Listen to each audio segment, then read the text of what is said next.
I was folding his shirts when I heard him say it. Not to me, about me, through the kitchen wall, at his mother's house, on an ordinary Sunday that smelled like roast chicken and the cheap candle his sister always lit before company came.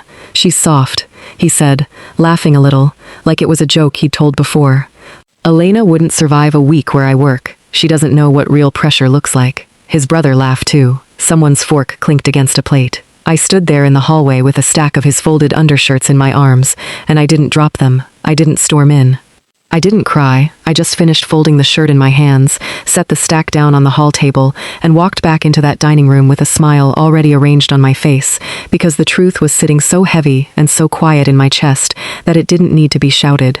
Daniel had spent the last 4 years working as a regional operations manager for Whitfield Marsh Logistics.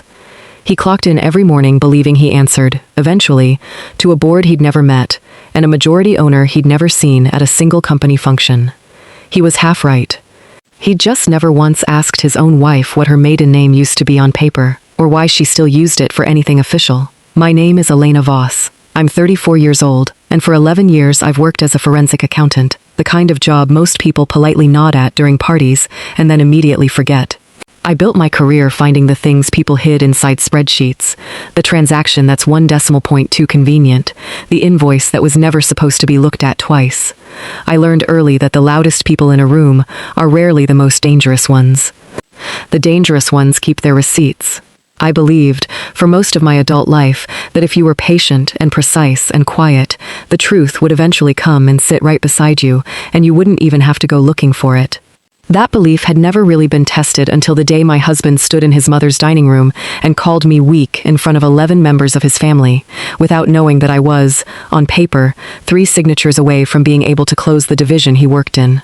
Daniel and I met the ordinary way. A mutual friend's engagement party, a conversation about nothing that turned into 3 hours we didn't notice passing.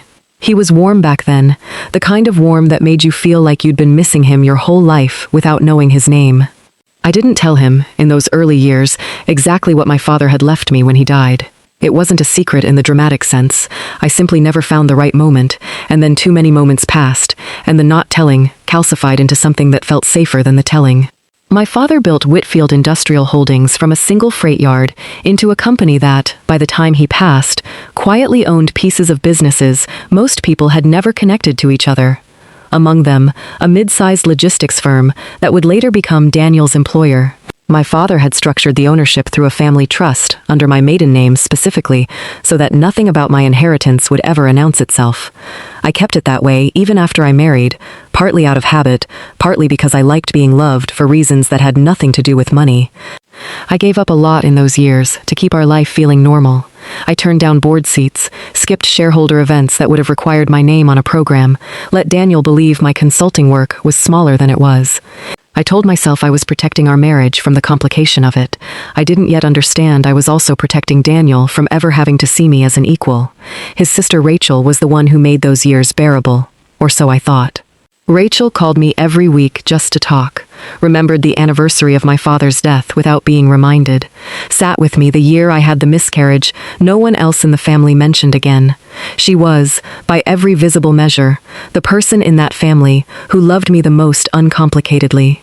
In those first years of marriage, before I understood what her closeness would eventually cost me, Rachel and I built the kind of friendship I'd never really had growing up as an only child, raised mostly by accountants and attorneys, Sunday phone calls that ran 2 hours long, a shared calendar of inside jokes, a standing lunch on the first Thursday of every month that neither of us ever canceled, not even the year my father died, and I could barely get out of bed for anything else. Looking back now, I understand that admiration and envy wear the same face, and that the people who study you the closest aren't always doing it out of love. Rachel asked a lot of questions about my old consulting clients, my father's old company, the trust my late grandmother had set up. I answered them the way you answer a friend, without once considering that she might be the kind of person who collects information the way other people collect grudges. The dinner where Daniel called me weak wasn't the beginning of anything. It was the middle of something that had been building for over a year. His frustration at work climbing, his patience with me thinning, a version of him emerging that treated my calm as an insult rather than a comfort.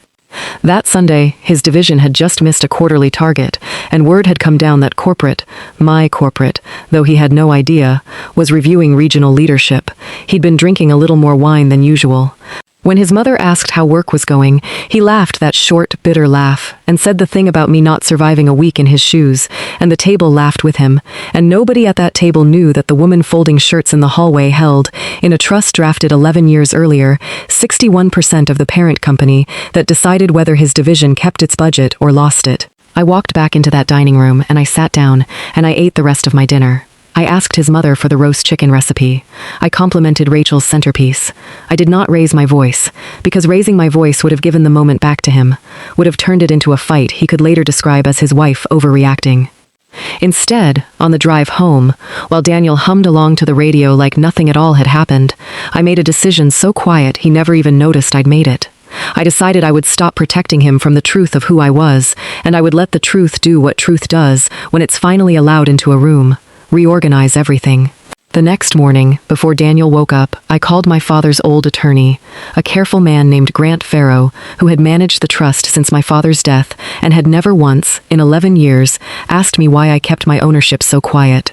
I asked him to send me the current governance documents for Whitfield Industrial Holdings, the full subsidiary structure, and anything on file regarding oversight of the logistics division specifically.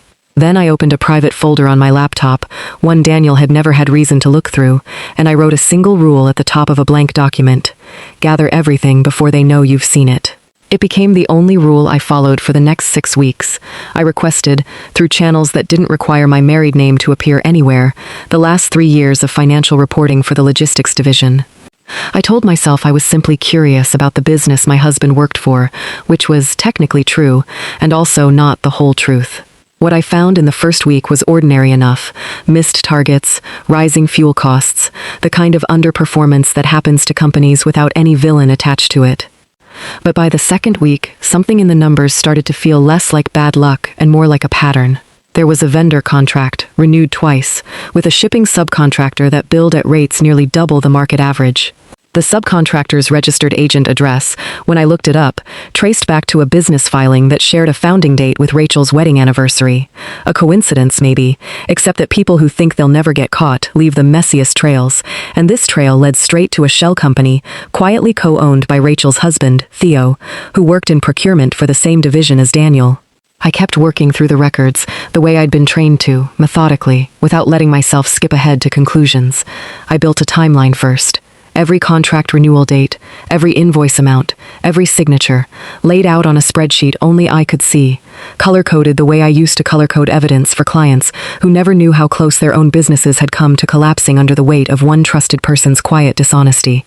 I cross-referenced delivery manifests against the subcontractor's billed mileage and found trucks charged for routes that, according to the fuel logs, had never actually left the depot. I found invoices submitted on weekends. The subcontractor's own registered office was closed. None of it would have meant anything to someone who didn't know how to read a ledger the way you'd read a confession, but I did, and it was starting to read like one. For a moment, I believed I'd found the whole story. Rachel's husband skimming money off a company he thought no one in the family was watching closely enough to notice. It would have been a clean, satisfying discovery, the kind that resolves itself into a single villain and a single confrontation. But the deeper I went, the more the numbers refused to close neatly. The overbilling didn't fully account for the losses. There was a second irregularity, older, buried 3 years further back, in a period before Rachel and Theo had even married. A series of transfers routed through an account tied to my father-in-law, Walter Marsh, dating back to a time when Walter had briefly, and I hadn't known this, served as an outside consultant to my father's company, years before Daniel and I had even met. The deeper twist arrived, not through a spreadsheet, but through a phone call, 3 weeks into my investigation, from Walter himself. He'd heard, through Rachel, that someone was quietly reviewing old division records, and something about that had unsettled him enough to ask me to lunch, alone, at a diner neither of us had ever been to together. He looked older than I remembered, and when he spoke, his voice had the shake of a man setting down something he'd carried a long time. He told me that decades earlier, before Daniel was born, my father and Walter had been business partners on a freight contract that had gone badly enough that my father had accused Walter of falsifying delivery logs to cover a shortfall, and Walter, humiliated and unable to prove otherwise at the time, had walked away from the partnership and spent years quietly resenting a man he could never publicly blame. When Walter's son Daniel unknowingly went to work for a division connected to that same family decades later, Walter told me he'd said nothing, partly out of shame and partly, he admitted with his eyes down, because some old and ugly part of him had been glad to watch a Voss company struggle under his son's frustration, as if it settled a debt that had never actually been Daniel's to collect. The transfers I'd found weren't theft. They were Walter, years earlier, quietly steering contracts toward companies he controlled to recover money he still believed my father owed him, a private, misguided correction he'd made himself judge and jury of, without ever telling his own son what he was doing or why. I didn't accept his story as fact on his word alone. I'd learned better than that. I brought what he'd told me to Grant Farrow, and Grant pulled the original 1998 contract file from my father's archived records, still intact in cold storage, exactly because my father had never been able to let the matter go either. The delivery logs were there, along with a signed memo, 26 years old, in which my father privately noted to his own attorney that he'd likely been wrong to accuse Walter, that the shortfall had actually come from a warehouse error on my father's own side, but that pride had kept him from ever correcting the record publicly. Two men, an entire generation apart from me, had spent decades letting a mistake neither of them ever unsaid quietly poison everything that came after it, including, without either of them planning it, their children's marriage.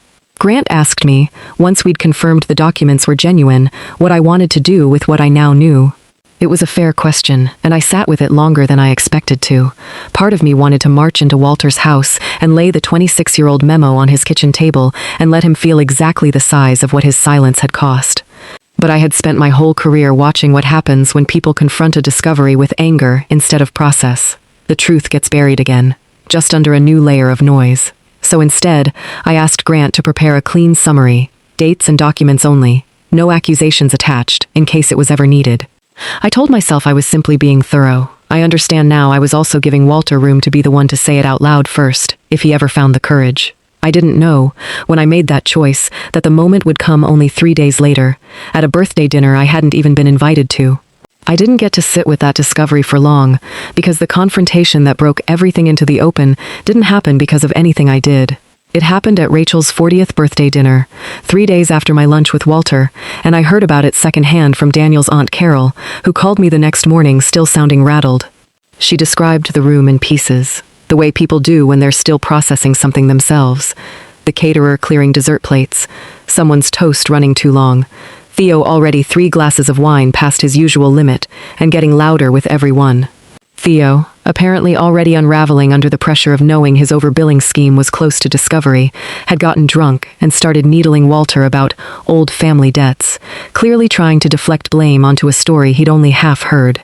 Walter, who Carol said had been quiet and pale all evening already, finally stood up at the table and said, in front of all of them, that he owed the whole family an apology he should have given 30 years ago, and that he'd let a grudge against a dead man cost his own son a marriage he didn't even know was in danger. Carol said the room went completely silent, that Rachel's face drained white as she realized her husband's scheme was seconds from being connected to the same conversation, and that Daniel just sat there, Carol said, like a man watching his whole life get rewritten in real time, and nobody had thought to ask him first. Daniel showed up at our house that night, looking like someone who'd aged 5 years in an evening. I let him in. I made tea, because that's what my hands needed to do while my mind stayed still. He asked me, quietly, if I'd known about any of it, the contract, his father, any of it, before that week. I told him the truth, plainly, that I'd known about my own ownership stake for 11 years and had chosen not to tell him, and that I'd only started investigating the division after he called me weak at his mother's table, without knowing what I actually was. I watched something in his face fold in on itself. He said he understood why I hadn't told him at first, said the word sorry more times in 20 minutes than I'd heard from him in the previous 4 years combined, and asked, finally, if there was any way we could go back to before that dinner, before any of it. I set my tea down, and I told him the line I'd been quietly building for weeks, without knowing it until that exact moment. I can understand why you said it, Daniel. I understand the pressure you were under, and I even understand your father's 30 years of silence now. But understanding why someone hurt you was never the same thing as choosing to stay standing next to it. He didn't have an answer for that, because there wasn't one that would have changed anything. What followed wasn't a war. I didn't use my ownership to punish him publicly, and I didn't let Theo's overbilling scheme become a spectacle either. I handed both matters to Grant and to the board's audit committee, and let the company's own governance process do what it was designed to do, cleanly and without my fingerprints on the outcome. Theo was quietly terminated, and the contracts unwound. What happened between him and Rachel afterward was theirs to carry, not mine to referee. Daniel and I divorced by the following spring, and I made sure the settlement was fair, even generous, because I never wanted our ending to look like revenge. Vindictiveness would have made me smaller, not larger, and I'd spent too many years being underestimated to spend my exit being misunderstood in the opposite direction. When he asked, one last time, over the signing of the final papers, if there was any version of us worth trying again, I told him no, gently, the way you close a book you've already finished and already know the ending of, and I meant it completely. The months right after the divorce were quieter than I expected grief to be. I moved into a smaller house on the north side of town, one with a kitchen table just big enough for one person and, eventually, for the friends who started showing up to fill it.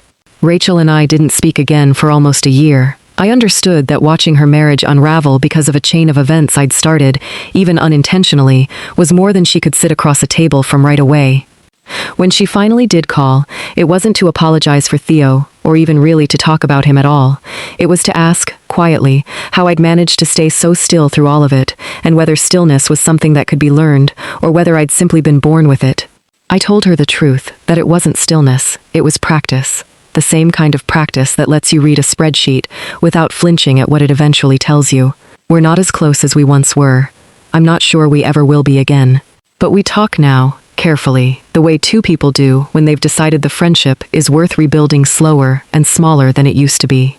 2 years later, I sat on the actual board of Whitfield Industrial Holdings under my own full name for the first time in my adult life, no longer folding myself smaller to fit into rooms that were, on paper, already mine. I used what I'd learned that year, how easily silence lets small resentments calcify into decades of damage, how much devastation one unexamined grudge can quietly cause 2 generations later, to start a small advisory practice helping family-owned companies untangle exactly these kinds of buried conflicts before they ruin the people who inherit them. It isn't glamorous work. Most weeks it still looks like spreadsheets and old contracts and uncomfortable phone calls, a founder across the table from me insisting everything is fine, right up until I show them the line item that says otherwise. But there's a particular quiet satisfaction in catching a family's quiet rot in its early stage instead of its 30th year, in telling a client's son, gently, that a resentment left unspoken tends to compound like interest, and that the only real defense against it is saying the uncomfortable thing while it's still small enough to survive being said. I like to think my father would have recognized it as the thing he never let himself do with Walter, telling the truth early, before it has 30 years to grow teeth. Sometimes the greatest revenge isn't making someone suffer for underestimating you.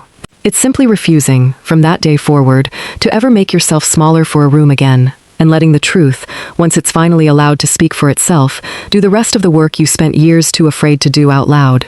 If you were watching that dinner happen, what would you have done in my place? Said something right then, or waited the way I did? Tell me in the comments where you're watching from tonight, and if you want more stories like Elena's, make sure you're subscribed, because there's another one coming next week.